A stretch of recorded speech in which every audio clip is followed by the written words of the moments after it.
Hello everyone. In this video I will write an outline for essay. And will tell you that how you should make it. If you are going to appear in CS's competitive examinations, then learning about essay outline is most important.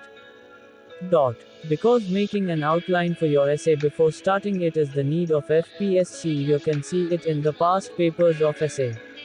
Here I will make an outline for essay about women empowerment. This topic is one from the past papers. So you can collect data from different sources for your essay paper. Here I just searched it on Google and you can see that there is a lot of websites which shared their content about women empowerment. Now it depends on you that from where you collect your data for your essay. I am just giving you an example. So let's start it. I will show you step by step that how I am going to make it.